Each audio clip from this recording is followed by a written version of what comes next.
ہم نہ اس صف میں تھے نہ اس صف میں ہیں، راستے میں کھڑے سوچتے ہی رہے، اور یوں ہی گھڑیاں بیت جانے کے بعد لوٹ کر آ کر دیکھا تو پھولوں کا رنگ جو کبھی سرخ تھا زرد ہی زرد ہے۔ اپنا پہلو ٹٹولا تو ایسا لگا دل جہاں تھا وہاں درد ہی درد ہے۔ بابا جان، یوں تو مجھے ان معاملات میں کسی دوسرے فریق کی دخل اندازی کا حق نہیں پہنچتا، مگر میں مانتی ہوں آپ کے ساتھ زیادتی ہوئی ہے، لیکن یہ بھی تو دیکھیں یہی لاجک اگر دوسرے فریق پر بھی لاگو کریں، اگر آپ جیسے انٹلیکچوئل انسان کو بے جوڑ ساتھی ملا تو بی بی جان کے ساتھ بھی تو سیم یہی ظلم ہوا نا۔ ان جیسی سادہ طبیعت خاتون کو ایسے اعلیٰ تعلیم یافتہ اور پیچیدہ شخصیت رکھنے والے جیون ساتھی سے نتی کر دیا گیا جس نے ہمیشہ اسے تحقیر بھرے سرد رویے سے نوازا۔ آپ بھی ان کے ذہنی معیار سے مطابقت نہیں رکھتے تھے، مگر انہوں نے پھر بھی آپ کے ساتھ نباہ کیا نا۔ اور آج جب آپ کی بیتاد بادشاہی نسبتاً زوال پذیر ہو رہی ہے تو بی بی جان نے اپنے اختیارات میں اضافہ پا کر اپنے اندر دبے بے برسوں کے احساس محرومی اور جاریت کو واضح کر دیا۔ عرشین کو قسمت نے موقع فراہم دیا باپ کے روبرو کھلنے کا۔ مجھے صرف یہ کہنا ہے بابا جان کہ پلیز ماضی سے باہر آ جائیں، جو ہو چکا وہ واپس پلٹ نہیں سکتا۔ اتنے برس گزر گئے مگر آج بھی آپ اس خاندانی ناانصافی پر ساری دنیا سے خفا بیٹھے ہیں۔ اس انتقام میں خود اپنی ذات کو بھی جھونک ڈالا آپ نے۔ آپ کو خبر ہے جو شخص انتقام لینے کے ذرائع پر غور کرتا ہے اس کے زخم ہمیشہ ہرے رہتے ہیں۔ معاف کر دیں، لوگوں کو بلا دیں۔ اس بات کی ضد میں برادری سے قطع تعلق کر کے ہمیں فطری قریبی رشتوں کی اپنائیت سے محروم کرتے ہوئے ہماری زندگیوں میں بہت سے ان دیکھے خلا پیدا کر دیے۔ ہم تو ہر طرف سے تشنا ہی رہے نا، نہ خون کے رشتوں کی چاہت نصیب ہوئی، نہ والدین کا پر اعتماد ساتھ ملا، اور نہ یاروں دوستوں سے رفاقتیں حاصل ہوئیں۔ آخر آپ لوگ کیوں نہیں سوچتے کہ ہمارے یہ ٹوٹے پھوٹے بے جان وجود اس معاشرے میں کہاں جگہ پائیں گے؟ تم کیا چاہتی ہو یار؟ جب دیکھو لمبی لمبی تقریریں کرنے کو کھڑی ملتی ہو، تمہیں کوئی اور کام نہیں ہے؟ بابا جان نے برہمی سے سر جھٹک کر چائے کے سپ لیتے ہوئے تیکھی نظروں سے دیکھتے ہوئے کہا۔ اب وہ محض بیٹی نہیں تھی، گھر بھر کی ضروریات اور مسائل و معاملات دیکھنے انہیں نمٹانے کی ذمہ داری بھی اس کی تھی، اس لیے غصے کی شدید لہر کو دبا کر نسبتاً پرسکون انداز میں بات کر رہے تھے۔ یوں بھی وہ اس کی ضرورت سے زیادہ دو ٹوک کھرے اور نڈر انداز سے خائف رہتے تھے۔ حق کا ساتھ دینے میں وہ ہمیشہ اسی طرح منہ پھٹ اور بدلحاظ رہی ہے، اور اسی صورت میں اس پر حاوی ہو کر روب دبدبے سے کام لے کر چمک کر اسے خاموشی سے میدان چھوڑ کر جانے پر مجبور کرتے تھے۔ جب ہمراہ بی بی جان یا دادی جان میں سے یا دادا جان میں سے کوئی ایک منظر میں موجود نہ ہوتا، اکیلے میں وہ اس کی وزنی دلائل پر مشتمل حقیقت پسندانہ باتوں پر غور و حوض ضرور کرتے تھے اور خاموشی سے سنتے، اور بادل ناخواستہ آمادہ ہو جاتے کہ جوان اولاد سے وہ بھی کماؤ پوت سے بات کرتے والدین بخود ان کے لہجے کی تیزی جو ہے وہ قابو میں آ جاتی ہے۔ کل گوٹ سے اطلاع آئی تھی کہ بی بی جان کے قریبی رشتہ داروں میں سے ان کے رشتے کے بھائی کا انتقال ہو گیا۔ بی بی جان سے اطلاع سن کر رہا نہیں گیا، وہ گوٹ جانے کے لیے بے چین تھی، مگر بابا جان نے اجازت نہیں دی۔ ٹھیک ہے، آپ کے نزدیک آپ کے رشتہ دار یا بہن بھائی کچھ نہیں لگتے، آپ انہیں چھوڑ چکے ہیں، مگر بی بی جان نے تو ایسا نہیں کچھ کیا نا، اور نہ آپ انہیں مجبور کر سکتے۔ کتنا عرصہ ہو گیا انہیں گوٹ گئے ہوئے؟ آپ کے موڈ کے پیش نظر وہ ہر بار دل مار کر رہ جاتی ہیں، مگر دیکھیے اب کے نہیں وہ رکیں۔ کیوں؟ اب کیا خاص بات ہو گئی؟ بابا، برادری کا معاملہ ہے، افسوس کا موقع ہے، نہیں جانے دیں گے نا تو آپ کو کوئی سروکار نہیں، چلے مان لیا، مگر کم از کم انہیں تعزیت کے لیے جانے دیں، ہماری طرف سے نمائندگی بھی ہو جائے گی۔ جا کر کیا کرنا ہے؟ کون سا مردہ زندہ ہو جائے گا؟ مردہ تو واقعی بابا زندہ نہیں ہوگا، مگر دستور زمانہ بھی کوئی چیز ہوتی ہے، دکھ سکھ میں اپنے شریک نہ ہو تو پھر اپنائیت کہاں کی ہے؟ یہ ایک معاشرتی رسم ہے، دنیا داری کے تقاضے نبھانے کے لیے دوسروں کی خوشی غمی میں شریک رہنا پڑتا ہے۔ خدا نخواستہ کل کو ہمارے اوپر کوئی اچھا برا وقت آ سکتا ہے۔ جو باتیں ان لوگوں کے لیے ان کے سوچنے کی تھی نا، اس کا احساس اس سے ہو رہا تھا۔ دنیا داری کے تقاضے ہی تو نبھانے ہیں، اب تک بھگتا یہی تو ہے۔ اس کے حد درجہ زہریلے لہجے کے پیچھے ماضی کی ہونے والی عظیم زیادتی کا شدید رد عمل تھا۔ بابا جان پلیز، اس موضوع کو تو ہمیشہ کے لیے ختم کر دیں. آگے کا سوچیں، اپنی اولاد کے مستقبل کی فکر کریں. ماضی میں کی جانے والی زیادتیوں کا بدلہ اپنے حال تباہ کر کے مت لیں، اور پلیز بی بی جان کو جانے دیں. وہ منت کرتے ہوئے اس لمحے دروازے پہ کھڑی بی بی جان بھی اندر آ گئے. نہ مجھے یہ بتاؤ، مجھے گوڑ بیچ کے تمہیں کیا فائدہ ہوگا، اور تم نے کیا گل کھلانے میرے پیچھے. ان کا لہجہ بلا کی بے رحمی سے بھرا ہوا تھا. بی بی جان کسی بھی معاملے میں ارشین کا احسان ماننے کی قائل نہیں تھی. ہر چند کہ وہ ان کے فائدے کی ہی بات کرتی تھی، ان کی بھلائی کے لیے باپ سے لڑ جاتی تھی، مگر وہ اس سے کچھ اس درجہ بدگمان تھی کہ اس کی سفارش سے حاصل کی جانے والی اجازت لینے کی بھی وہ روادار نہیں تھی. اس لیے کڑے تیوروں سے اسے دیکھتے ہوئے زہریلی انداز میں مخاطب ہوئے. بی بی جان، میں تو آپ کی خواہش کے لیے پیش نظر یہ سب کچھ کر رہی تھی، ورنہ پھر اس سے اس کمرے میں ٹھہرا نہیں گیا. اس کا لہجہ اس قدر مدھم تھا کہ وہ مشکل بات سماعت تک پہنچ سکتی تھی. لڑکھڑاتے ہوئے شکستہ قدموں سے پیچھے نیچے اسٹوڈیو میں چلی گئی. فی الحال یہیں تنہائی کا جشن منا سکتی تھی. بیڈ روم میں شاہین اور امبرین کی موجودگی میں شہر دل میں برپا ہونے والی قیامت پر ماتم کرنا ممکن نہیں تھا. ارشین، ایک بات پوچھوں؟ رات کو پروفیسر دانیال کا فون آیا تو چند رسمی باتوں کے بعد انہوں نے اچانک اپنے مخصوص شہدابگی لہجے میں بہت اپنائیت سے دریافت کیا. کتنا جان کھینچ لینے والا دل ربا طرز تخاطب تھا نا.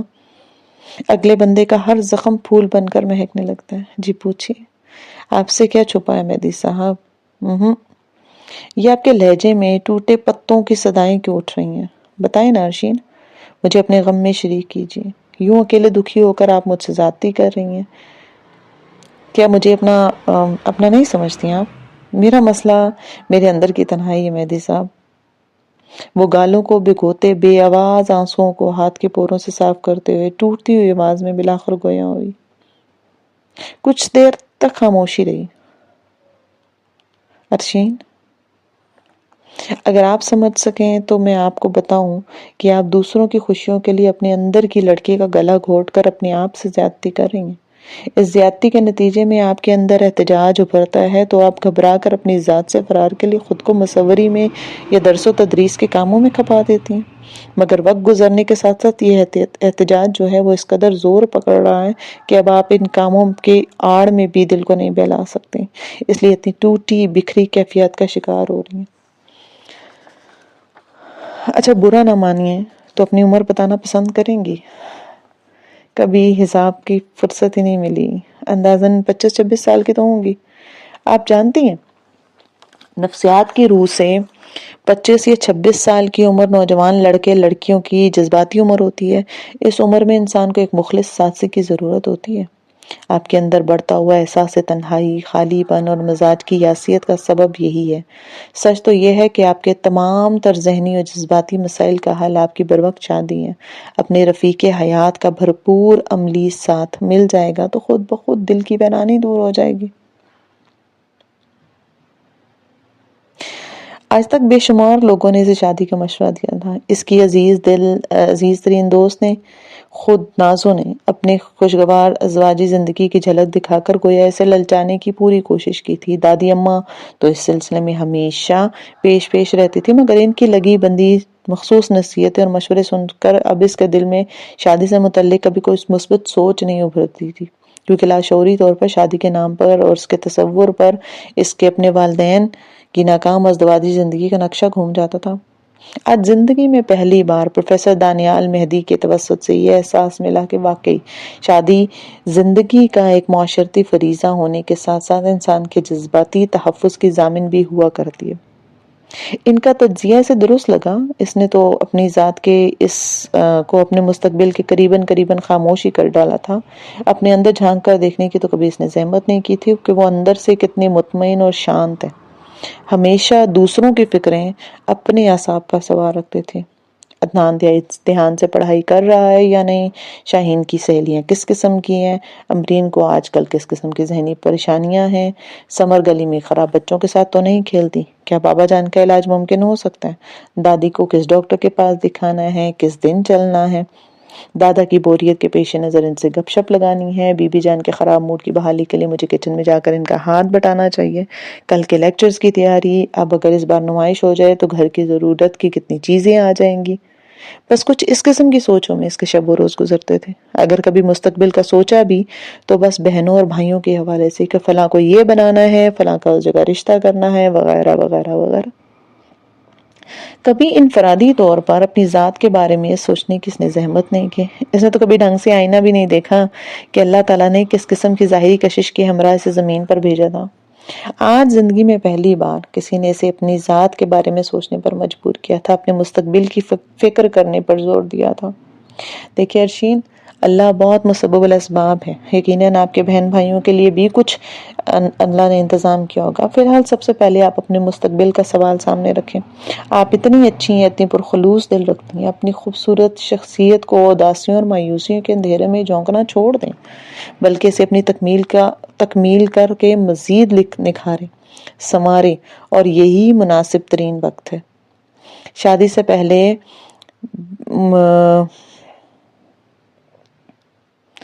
سے مجھے پہلے بھی انکار نہیں تھا، اور اب آپ کی باتوں کی بدولت اس کی اہمیت اور بھی واضح ہوگی۔ میں صرف اتنا چاہتی ہوں کہ تھوڑے گیپ کے بعد شادی کا فریضہ ادا کیا جائے۔ دادی سے بھی یہی درخواست کرتی ہوں۔ آپ بھلے سے آج بات طے کر دیں، مگر شادی کے لیے مجھے کچھ وقت درکار ہے، کم از کم اتنا جب تک امرین کی شادی ہو جائے، عدنان اپنے پیروں پر کھڑا ہو جائے، اور شاہین کی بات کہیں پکی ہو جائے۔ اندازاً کتنا عرصہ لگے گا؟ امرین ایف اے میں ہے، 2 سال بعد بی اے کر لے گی تو فوراً شادی کا پروگرام ہے۔ عدنان فرسٹ ایئر میں، اگلے سال ایف ایس سی کر لے گا تو آئی آر ایس بی اے میں اپلائی کر دے گا۔ اگر آرمی کے لیے سلیکٹ ہو گیا تو اس کی فکر جاتی رہے گی۔ کم از کم 2 سال تک آپ کا کوئی ارادہ نہیں؟ ہاں فی الحال تو یہی سوچا ہے، آگے جو خدا کو منظور۔ چلیے اب آپ نے سوچ لیا ہے تو میں کیا کہہ سکتا ہوں، ورنہ میرا مشورہ تو یہ تھا کہ وقت ضائع کرنے کے بجائے اب آپ شادی کر لیں، کہ یہ آپ کی فیملی کے حق میں بھی بہتر ہوگا، آپ کے فریضے سے بکتوش ہو کے وہ ریلیکس ہو جائیں گے۔ نہیں، میں یہ خود غرضانہ فعل سر انجام نہیں دے سکتی، میں گھر کی بڑی اولاد ہوں، اور اس ناطے سے اپنی ذمہ داریاں پوری کرنے کے لیے اپنے لیے وہ پوری کرنے کا سوچوں گی بجائے اپنے لیے سوچنے کی۔ وہ کیا ہے کہ تم تو فراز اپنی جانب سے نبھاتے جاتے ہو، سو وہی بات ہے، خدا نے آپ کو بہت خوبصورت دل دے کر دنیا میں بھیجا ہے، جس کے آنگن میں اتریں گی نا روشنیاں پھیلا دیں گی۔ میں ابھی سے اس خوش قسمت انسان سے جلس ہو رہا ہوں۔ کیوں شرمندہ کرتے مہدی صاحب؟ اگر آپ مجھے دانیال کہہ کر پکاریں گی نا تو زیادہ اچھا لگے گا۔ وہ اس خواہش کو زیادہ دیر تک دل میں نہیں دبا سکے تھے۔ ارشین جھجک سے گئی، مجھے مہدی صاحب کہنا زیادہ اچھا لگتا ہے، یوں بھی کیا حرج ہے، ہو سکتا ہے کسی کے نزدیک حرج ہو، مگر خیر کیا کہہ سکتے ہیں، آپ کی مرضی کے تابعدار ہیں۔ انہوں نے سانس کھینچ کر کچھ اس درجے مسکینی سے کہا کہ بے اختیار اس کی ہنسی چھوٹ گئی تھی۔ ناظر صاحب، جناب ناظرین، آپ تشریف لائیں یا پھر کوتوال شہر کو بھیجا جائے؟ ایک دو پراٹھے کا سوال ہے بابا۔ صبح کے پرنور اجالوں میں باد صبا کی مہکار اور پرندوں کے چہکار کے ہمراہ ایک نوجوان لڑکی کی فریادی ایک موتیے کے گجرے پروتے ناظر کے کان میں پڑی۔ اے لو جی، اٹھ گئے سفیان ملیا، یقیناً کچن میں انڈوں پر تجربات ہو رہے ہیں، چائے تو جیسے تیسے بنا ہی لیتے ہیں۔ سر سے کھسکتی ہوئی سفید جالی کی ٹوپی سیدھی کرتے ہوئے ایک ہاتھ میں سوئی دھاگا اور دوسرے میں گجرا لیے ناظر اندر کی طرف بھاگا۔ السلام علیکم یا عزیزی۔ ہلکی براؤن آنکھوں اور صاف رنگت والا اونچے قد کا سفید شلوار کرتے میں ملبوس سفیان واقعی کوکنگ رینج کے سامنے کھڑے ایک چولہے پہ چائے کا پانی چڑھائے اور دوسرے ہاتھ میں فرائنگ پین پکڑے انڈا اڈیلنے کی تیاری میں تھا، جبکہ دبلے پتلے گہرے سانولے رنگ کے اور کم و بیش اپنے ہم عمر ناظر کو مڑ کر سلام کیا تھا۔ آپ نماز پڑھ چکے ہیں یا عزیزی؟ جی سفیان میاں۔ ٹوپی کی علامتی نشانی نظر نہیں آ رہی آپ کو؟ اوہ، میں بھی کہوں آپ کے افریقی طرز کے کھڑے کھڑے محدود لمبائی کے حامل منہ مبارک کی کھیتی کیوں نظر نہیں آ رہی؟ آپ میرے بالوں کا مذاق نہ کیا کریں سفیان میاں۔ ناظر سچ مچ منہ بنا کر کھڑا ہو گیا. اس کے بال چھوٹے چھوٹے, سخت اور اوپر کی سمت کھڑے تھے.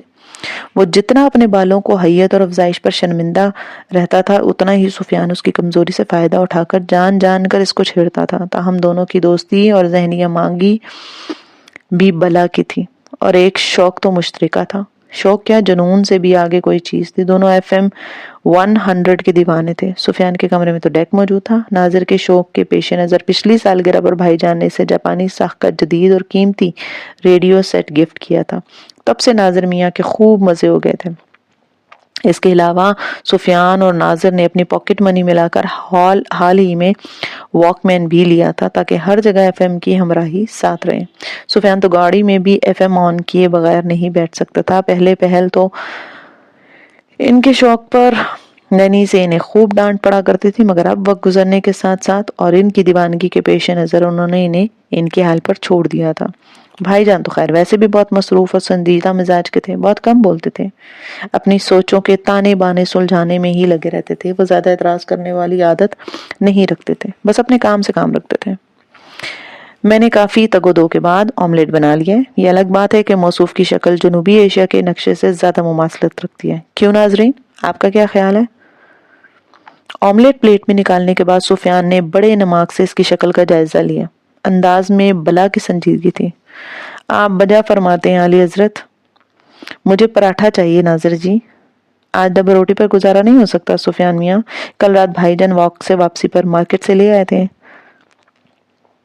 جی نہیں, آپ کام چوری کا عظیم الشان مظاہرہ کرنے کی صحیح نہ کریں.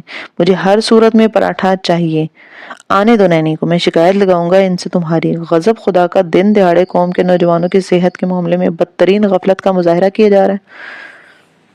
اچھا ہٹیں ایک سائیڈ پہ, میں بنا دیتا ہوں پراٹھا. یہ ہوئی نا بات. آپ تو کہیں سے صاحب کے چھوٹے بھائی نہیں لگتے. وہ کتنے رحم دل اور سادہ مزاج ہیں. ناظر نے پراٹھا بناتے ہوئے دل کی بڑھاس نکالتے ہوئے کہا. نہ بیجا فرمائش, نہ کام پر تنقید. ہوا بھی تو ٹھیک, نہ ہوا تو بھی ٹھیک.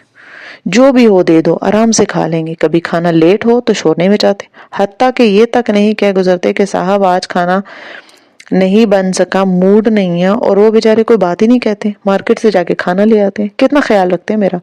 رات کو کبھی چائے یا کافی کا کہنا ہو تو پہلے نرمی سے پوچھتے ہیں, تمہیں زحمت تو نہیں ہوگی, تھکے ہوئے تو نہیں, اور ایک آپ ہیں. وہی مثال صادق آتی ہے آپ پہ کہ کھانے کے لیے جیتے ہیں, جو مرضی کہہ لو. پراٹھا تو تم کو ہی بنانا ہوگا. کچن سے ڈائننگ روم میں ٹیبل پہ چائے اور آملیٹ رکھتے ہوئے سفیان ساتھ میں گنگناتا جا رہا تھا. بھئی ہمیں تو دنیا میں دو ہی چیزیں پسند ہیں, اچھا کھانا اور اچھا گانا. جب تک دنیا میں خوراک اور موسیقی ہے, ہم ہر طرح سے شاد باد منزل مراد رہیں گے. جلنے والے جلیں بے شک. وہ اطمینان سے لاؤنج کا ڈیک آن کر کے کرسی پر براجمہ ہو گیا تھا. ریڈیو FM 100 پر ٹیون تھا. جسم کی غذا ہے کھانا اور روح کی غذا ہے موسیقی, لہٰذا ہم اپنی دونوں غذاؤں کا بھرپور خیال رکھتے ہیں. بھائی جان کا کیا ہے؟ وہ ٹھہرے قلندر بندے جنہیں دنیا سے کچھ طلب نہیں, تمام تر لذتوں سے کنارہ کش ہو کر ملک و قوم کی خدمت اور نیکی کی اشاعت پر مامور ہے. تربیت تو آپ کی بھی نینی جی نہیں کی ہے, مگر جانے آپ کس پر جاگ بیٹھے. پراٹھا اس کے سامنے رکھتے ہوئے ناظر جی بھر کے بدلے لے رہا تھا. یوں تو پھر آپ کو بھی ہمارے ساتھ نینی جی نے سدھارنے کی کوشش کی تھی. آپ پر بھی کوئی تربیتی اثار نظر نہیں آ رہے ویسے کہ ویسے جاہل اعظم. سفیان نے پیچو تاب کھاتے ہوئے خاصی کڑی نگاہ سے اسے دیکھا. اس میں کوئی شک نہیں کہ نینی جی میری روحانی ماں ہے اور بھائی جان میرے روحانی باپ کا درجہ رکھتے ہیں. ناظر دلی عقیدت سے گویا ہوا تھا. 8 سال کا تھا جب اس گھر میں آیا تھا, اور اب 12 سال ہو چکے تھے. اس وقت صاحب غالباً 14 برس کے ہوں گے. انہوں نے کبھی مجھے ملازم نہیں سمجھا. جو آپ کو کھلایا پلایا وہی مجھے دیا. اسکول میں ڈالا. جو ٹیوٹر آپ کو پڑھانے آتا تھا وہی ٹیوٹر مجھے بھی پڑھاتا تھا. انہی کی کاوشوں کا نتیجہ ہے جو مجھ جیسے خردماغ اور کم نصیب نے میٹرک تک باقاعدہ پڑھ لیا تھا, اور اب پرائیویٹ FA کی تیاری کر رہا ہوں. ورنہ اس طرح جاہل مطلق اور کم عقل رہتا میں نے کبھی خواب میں بھی نہیں سوچا تھا.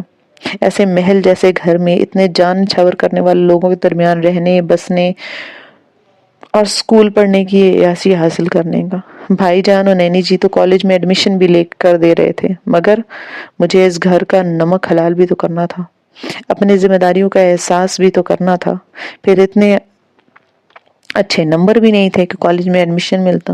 اگر میٹرک میں اچھے گریڈ سے پاس ہوتا تو سوال ہی پیدا نہیں ہوتا تھا کہ بھائی جان مجھے ایڈمیشن نہ لے دیتے۔ زبردستی انہوں نے ایسا کر گزرنا تھا۔ جبھی تو ایف اے کے کورس کی کتابیں لا دی کہ چلو ریگولر نہ صحیح پرائیویٹ امتحان دو۔ اپنے مالکوں کی محبت، مہربانی اور دریا دلی کا ذکر کرتے ہوئے ناظر کی آنکھوں میں آنسو ڈبڈبانے لگے، آواز بھر آئی تھی۔ ارے یار، یہ کیا بات ہوئی؟ سفیان ناشتہ چھوڑ کر اٹھا اور اسے کھینچ کر اپنے گلے سے لگا کر محبت سے بھیجا۔ تم اس گھر کے ملازم نہیں ہو، ایک فرد کی حیثیت رکھتے ہو یہاں۔ بھائی جان اور نینی کی محبت کی بات تو بہت دور ہے، خود میں تمہارے وجود کا اتنا عادی ہو گیا ہوں کہ تمہارے بغیر یہ گھر کاٹنے کو دوڑتا ہے۔ جانتے ہو دوستوں کی محفل چھوڑ کر اتنی جلدی گھر کیوں آتا ہوں، کیوں بے چین رہتا ہوں؟ اس لیے کہ میرا یہاں بہت اچھا سا دوست، میرا بھائی، میرا رازدار، میرا ہمدم، میرا درینہ، میرا منتظر ہوتا ہے، جس کی کمپنی میں دنیا بھر کو فراموش کر بیٹھتا ہوں۔ بھائی جان اور نینی تو اپنی مصروفیات کی باعث کم کم ملتے ہیں، ایک تم ہی تو ہو جو سارا دن میرے ساتھ رہتے ہو، جو گھر کی رونق ہو، جس سے مل کر میں انجوائے کرتا ہوں۔ اگر تمہیں میرا مذاق برا لگا نا تو مجھے معاف کر دو۔ اتنی محبت، اتنی چاہت، اتنی اپنائیت ملی تھی برسوں سے تشنا ناظر کو کہ یہ رواں رواں گھر والوں کی اس لازوال چاہتوں کا مقروض محسوس ہوتا تھا اس کو اپنا آپ۔ بس نہیں چلتا تھا کہ اپنی کھال کی جوتی بنا کر ان کو پیش کرے۔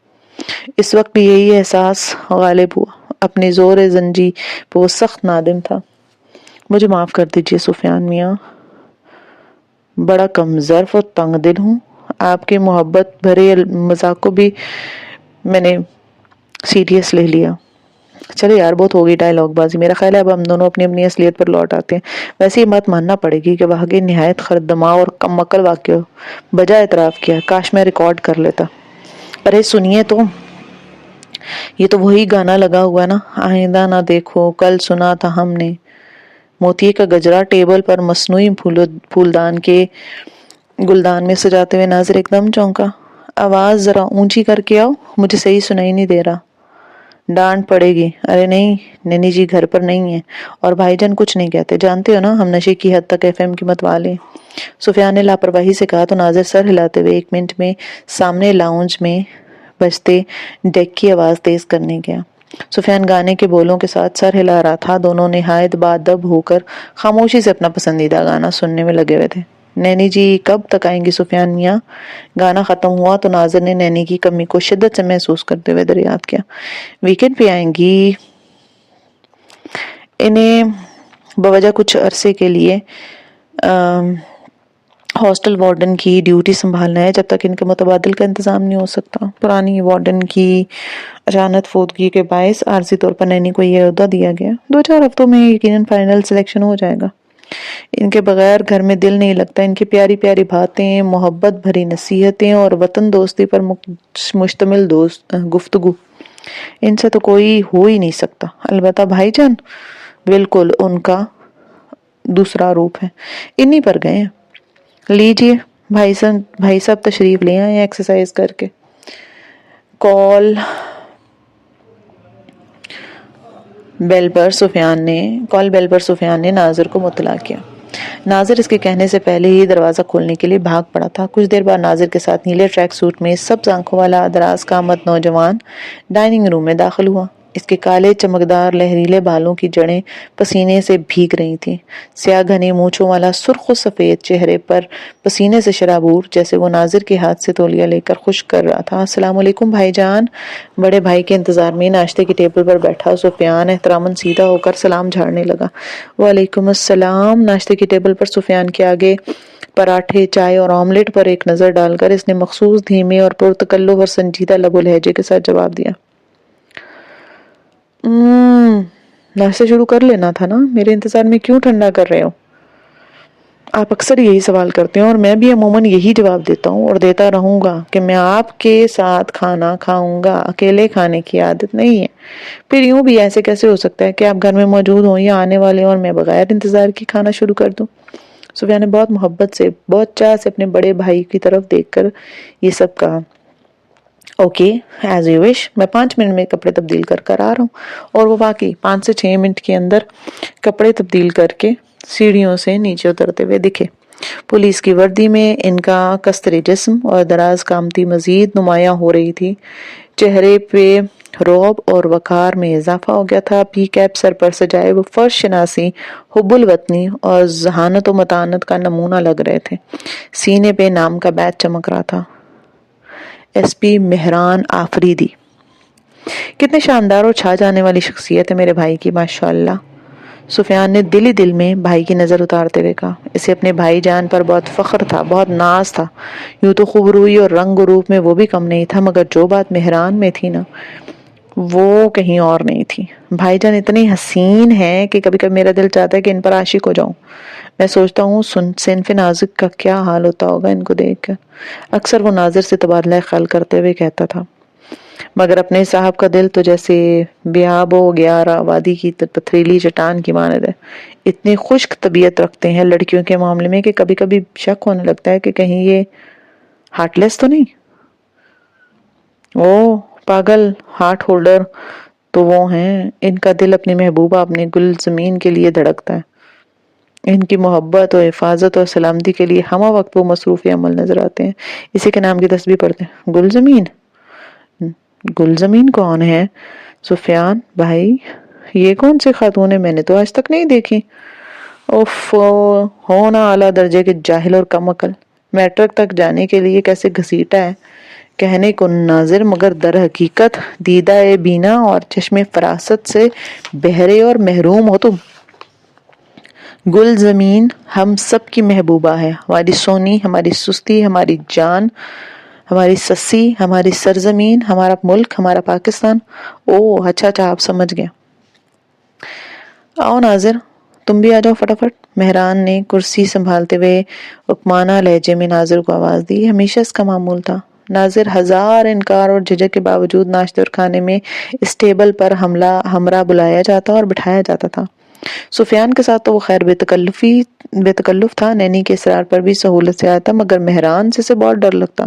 اس کے سامنے تو ویسے بھی اس کے ہاتھ پاؤں کانپنے لگتے، اوسان خطا ہو جاتے اور بکھلاہٹ سوار ہوتی۔ پھر ٹیبل پر سامنے بیٹھ کر کھانے کا عمل تو نہایت دشوار اور بدحواسی والا ہوتا تھا۔ حالانکہ مہران کسی بات پر معترض نہ تھا، نہ کبھی اس نے سختی یا درشتی سے بات کی تھی، بس یہی تھا کہ اس کا رعب بہت زیادہ تھا۔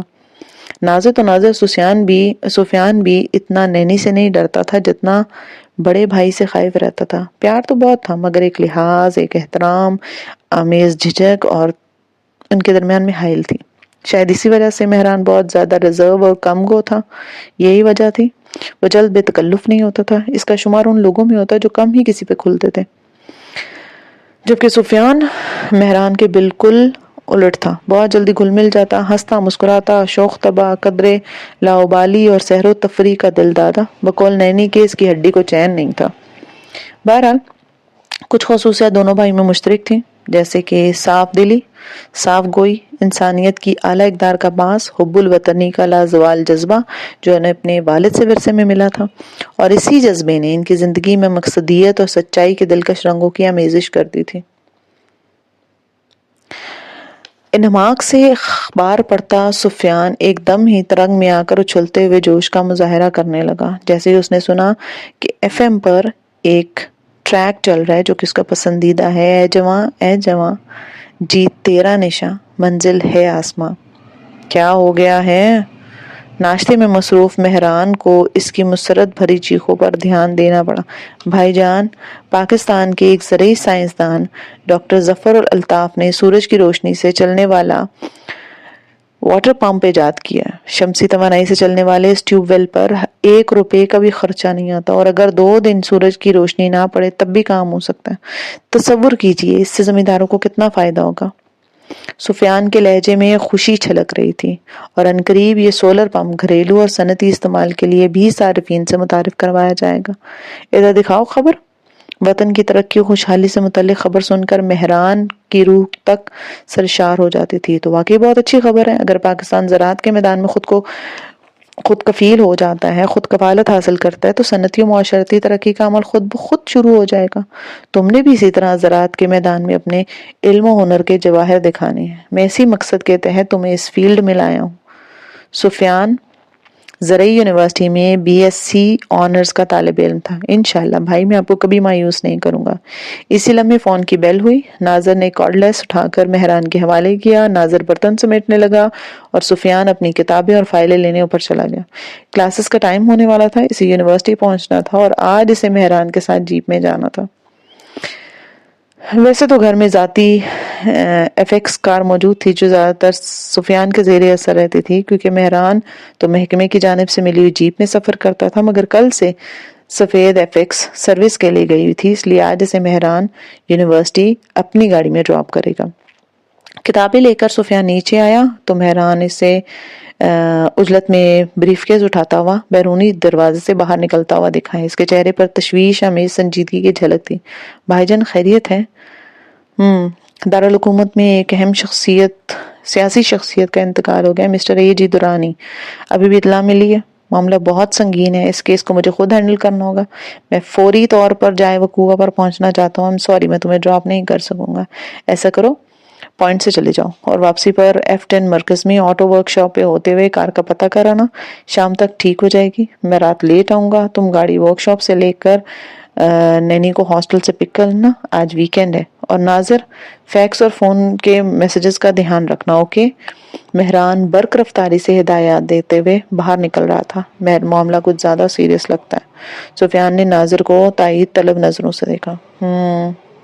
اللہ ہی خیر کرے۔ ناظر بھی پریشان آنے لگا۔ سفیان اسے خدا حافظ کہہ کر باہر نکل آیا تھا۔ امید کرتی ہوں آپ کو آج کی ایپیسوڈ اچھی لگی ہوگی۔ ایپیسوڈ اچھی لگی ہو تو do like share comment and subscribe to my YouTube channel.